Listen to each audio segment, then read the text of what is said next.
Arsin, Kepala Desa Kohot, Kecamatan Pakuhaji, Kabupaten Tangerang, Banten, dan para pengawalnya dikenal dengan sikap percaya diri berlebihan, meskipun tengah diselidiki polisi terkait dugaan pemalsuan sertifikat untuk lahan pagar laut di perairan Tangerang. Keberadaan Arsin semakin misterius sejak kasus ini menjadi sorotan publik. Pada Rabu, 12 Februari 2025, Tribunnews.com mencoba melacak jejak Arsin di Desa Kohot.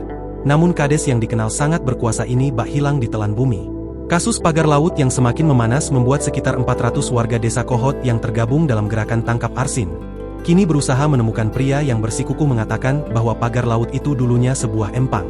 Pencarian dimulai dari kantor Desa Kohot yang terletak di Jalan Kohot Kalibaru KM2. Kantor desa tersebut terletak di pinggir jalan raya yang hanya bisa dilalui 2 mobil kecil. Terdapat plang nama kantor Desa Kohot yang menempel di tembok depan lantai 2 bangunan berwarna hijau tersebut. Amatan Tribunnews.com, kantor desa itu tampak sepi aktivitas. Hanya ada petugas wanita yang mengenakan seragam putih petugas kelurahan dan 2 pria berpakaian bebas. Namun, berdasarkan informasi yang didapat, kantor desa itu kini dipenuhi oleh pendukung setia Arsin sejak kasus ini mencuat. Sebelumnya ada Pak Kades, tapi sekarang sudah keluar, kata seorang petugas, tanpa menjelaskan kemana Arsin pergi.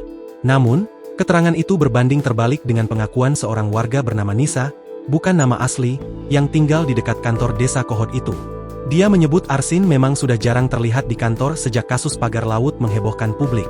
Tak jauh dari kantor desa, rumah Arsin yang besar dan mencolok tampak sepi, hanya dijaga oleh sejumlah pria besar yang disebut sebagai pasukan pengaman desa. Setiap orang yang mendekat, termasuk wartawan, langsung diawasi dengan tatapan tajam.